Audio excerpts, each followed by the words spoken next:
কিতাপৰ ভিতৰত প্ৰথমত প্ৰশ্ন আছে তোমালোকৰ একৰকে ব্যাখ্যা উত্তৰ লিখা 1 নম্বৰ ক নম্বৰ আছে প্ৰাগজ্যোতিষ ৰাজ্যৰ ৰাজধানীৰ নাম কি উত্তৰটো হ'ব প্ৰাগজ্যোতিষ ৰাজ্যৰ ৰাজধানীখনৰ নাম হ'ল প্ৰাগজ্যোতিষপুৰ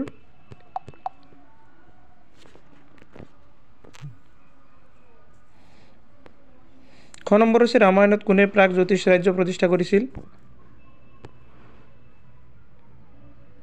উত্তৰটো ৰামায়ণত অমূৰ্ত ৰাজে প্ৰাগজ্যোতিষ ৰাজ্য প্ৰতিষ্ঠা কৰা বুলি লিখা আছে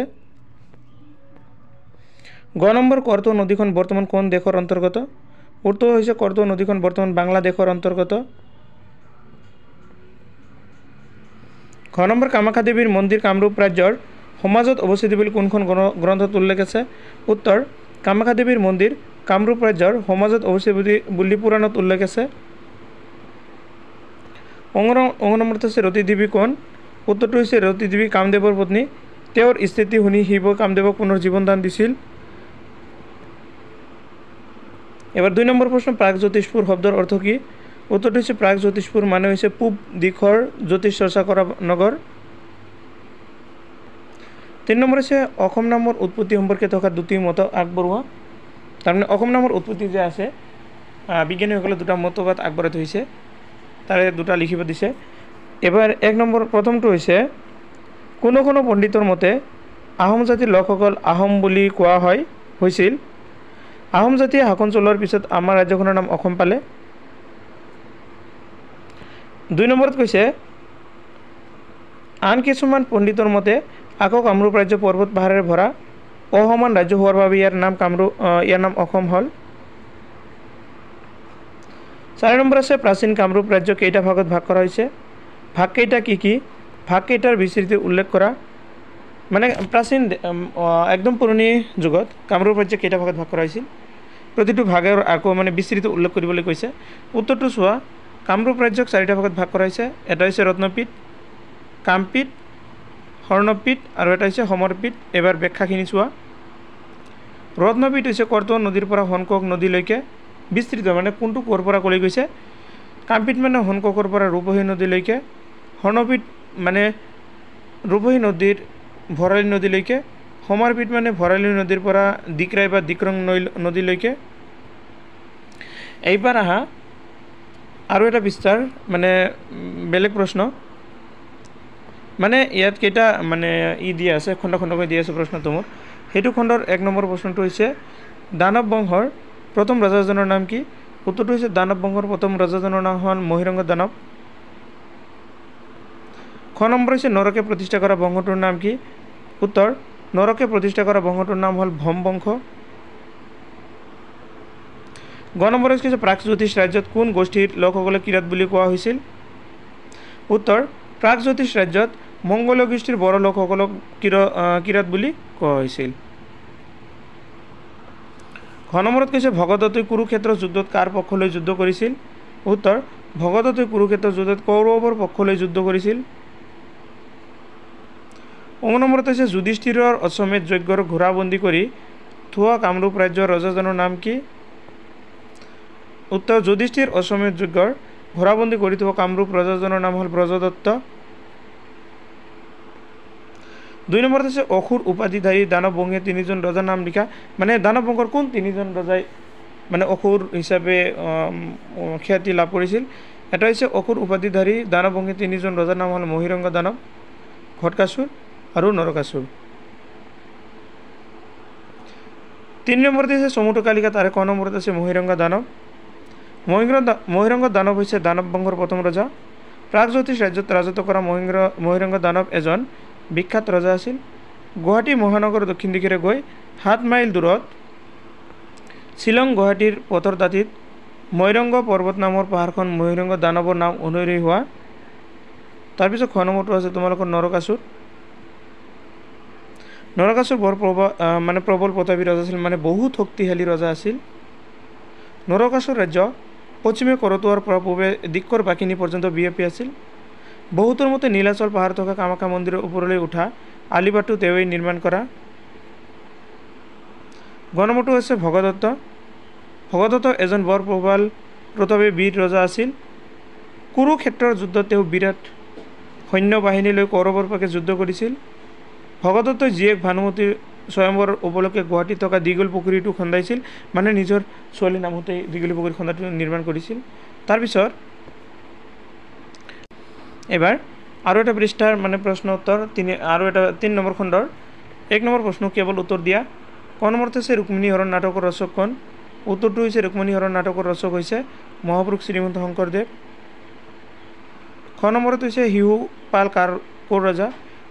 উত্তৰ হৈছে শিশুপাল চেদি ৰাজ্যৰ ৰজা। গ নম্বৰ বৰ্তমান শদিয়া অঞ্চলত থকা প্ৰাচীন ৰাজ্যখনৰ নাম কি? উত্তৰ বৰ্তমান শদিয়া অঞ্চলত থকা প্ৰাচীন ৰাজ্যখনৰ নাম হৈছে কুণ্ডিল্য বা বিদৰ্ভ। ঘ নম্বৰত হৈছে ভীষ্মকৰ ৰাজ্যখনৰ নাম কি? উত্তৰ ভীষ্মকৰ ৰাজ্যখনৰ নাম হ'ল কুণ্ডিল্য। এইটো লয়কাৰে ল মানে লৈ যাব ল হয়।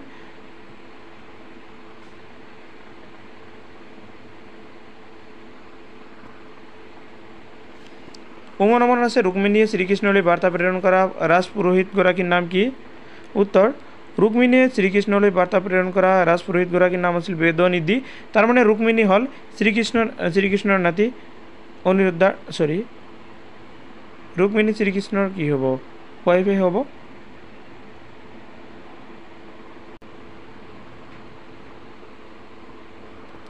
এবাৰ প্ৰথম নম্বৰ হৈছে কুমাৰ হৰণ নামৰ কাব্য পুথিখনৰ ৰচক কোন? উত্তৰ কুমাৰ হৰণ নামৰ কাব্য পুথিখনৰ ৰচক হৈছে চন্দ্ৰ ভাৰতী। দ্বিতীয় নম্বৰ উষা অনিৰুদ্ধৰ বিবাহক লৈ পীতাম্বৰ দ্বিজে ৰচনা কৰা কাব্য পুথিখনৰ নাম কি? উত্তৰ উষা অনিৰুদ্ধৰ বিবাহক লৈ পীতাম্বৰ দ্বিজে ৰচনা কৰা কাব্য পুথিখনৰ নাম হৈছে উষা পৰিণয়। জ নম্বৰ প্ৰশ্নটো হৈছে বান ৰজাৰ উপস্যা দেৱতা কোন আছিল? উত্তৰ বান ৰজাৰ উপস্যা দেৱতা আছিল মহাদেৱ। ঝ নম্বৰ চিত্ৰলেখা কোন? উত্তৰ হৈছে চিত্ৰলেখা হৈছে উষা দেৱীৰ সখীয়েক, মানে উষাৰ বান্ধৱী। 2 নম্বৰ প্ৰশ্ন বান ৰজা আৰু শ্ৰীকৃষ্ণৰ মাজত সংঘটিত যুদ্ধখনক কিয় হৰিহৰ যুদ্ধ বুলি কোৱা হয়? উত্তৰ বান ৰজা আৰু শ্ৰীকৃষ্ণৰ মাজত সংঘটিত যুদ্ধখন বানৰ হৈ হৰ অৰ্থাৎ মহাদেৱ আৰু অনিৰুদ্ধৰ হৈ অৰ্থাৎ শ্ৰীকৃষ্ণ যুদ্ধ কৰিছিল। ইয়াত কৈছে বানৰ লগত আছিল মহাদেৱ শিৱ, তাৰমানে হৰ অৰ্থাৎ মহাদেৱ, আৰু শ্ৰীকৃষ্ণই মানে অনিৰুদ্ধৰ হৈ আছিল হৰি শ্ৰীকৃষ্ণ। সেয়েহে এই যুদ্ধক হৰিহৰৰ যুদ্ধ বুলি কোৱা হৈছিল। ইফালে মহাদেৱ আছিল শিৱ আৰু আনফালে আছিল ভগৱান শ্ৰীকৃষ্ণ। দুয়োজনৰ মাজত যুদ্ধ হোৱাৰ বাবে এইটো যুদ্ধক হৰিহৰৰ যুদ্ধ বুলি কোৱা হৈছিল। 3 নম্বৰ প্ৰশ্ন চমুটোকা লিখা। তাৰ ক নম্বৰ হৈছে বান ৰজা। উত্তৰটো চোৱা। বান ৰজা আছিল দৈত্যৰাজৰ বলিৰ পুত্ৰ।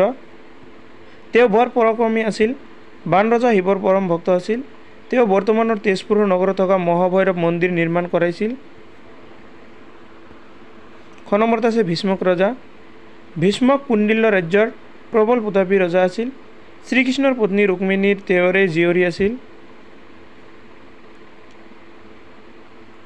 গ নম্বৰ হৰিহৰৰ যুদ্ধ। উষা দেৱীয়ে সখীয়েক চিত্ৰলেখাৰ সহায়ত শ্ৰীকৃষ্ণৰ নাতিয়েক অনিৰুদ্ধৰ লগত গন্ধৰ্ব বিবাহ কৰে। এই কথা বান ৰজাই গম পাই অনিৰুদ্ধক বন্দী কৰি থয়। শ্ৰীকৃষ্ণই এই কথা গম পাই নাতিয়েকক উদ্ধাৰ কৰিবলৈ সসৈন্য বান ৰজাৰ ৰাজ্যত উপস্থিত হ'লহি।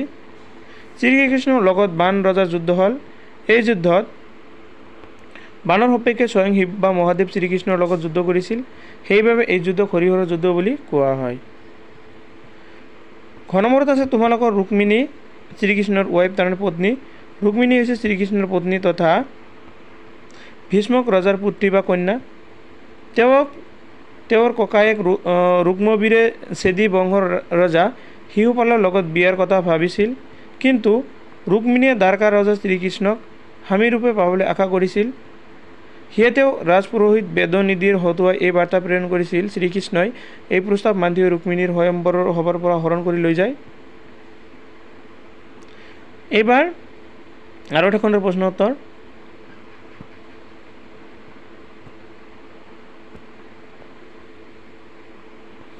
একোটাকৈ বাক্যত উত্তৰ দিব দিছে। ক নম্বৰ আছে বৰ্মন বংশৰ প্ৰতিষ্ঠাতা কোন? উত্তৰ বৰ্মন বংশৰ প্ৰতিষ্ঠাতা হ'ল পুষ্য বৰ্মন। খ নম্বৰত কৈছে বৰ্মন বংশৰ সৰ্বশ্ৰেষ্ঠ ৰজাজনৰ নাম কি? উত্তৰ বৰ্মন বংশৰ সৰ্বশ্ৰেষ্ঠ ৰজাজনৰ নাম হৈছে ভাস্কৰ বৰ্মন।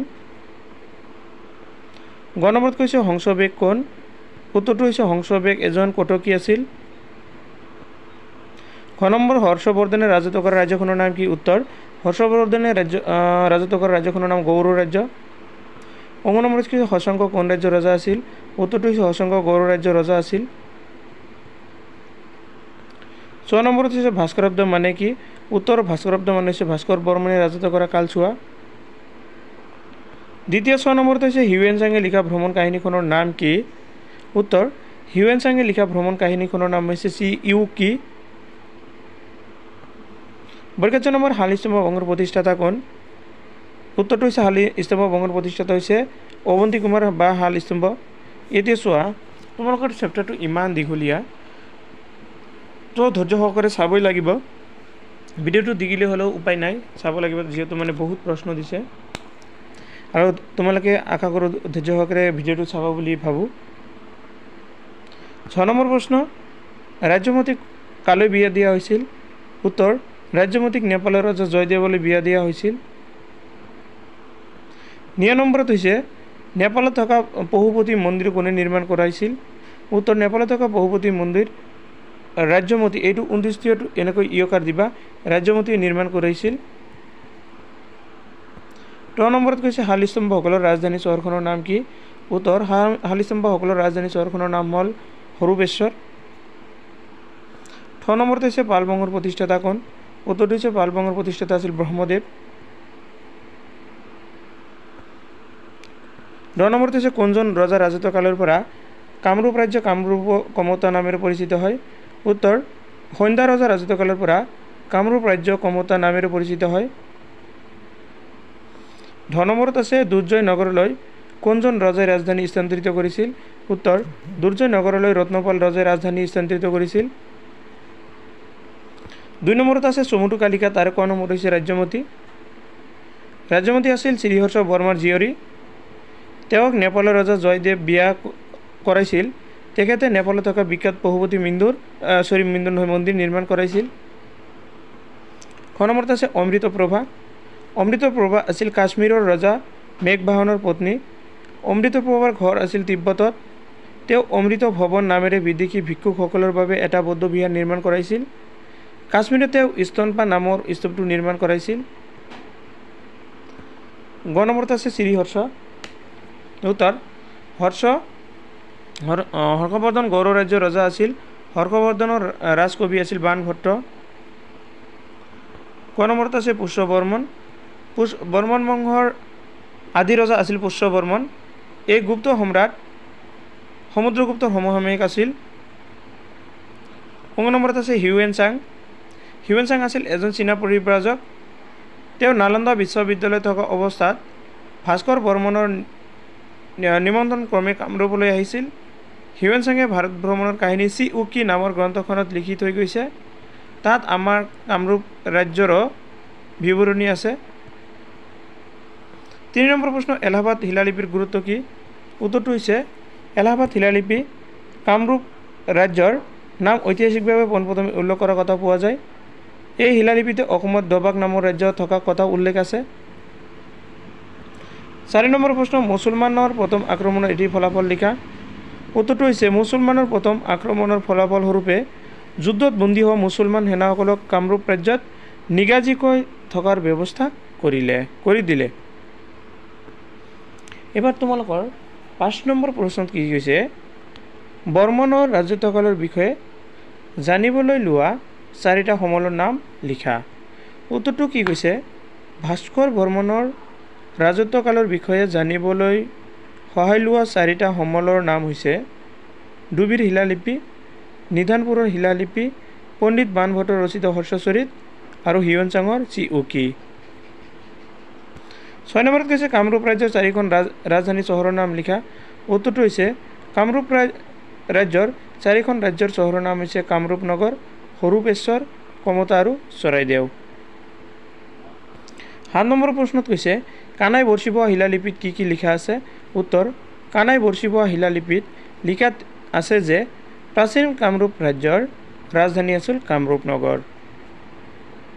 তো তোমালোকৰ সমগ্ৰ ভিডিঅ' এইখিনিলৈকে আৰু ভিডিঅ'টো সম্পূৰ্ণ কৰি চোৱাৰ বাবে সকলোকে ধন্যবাদ জনাইছোঁ।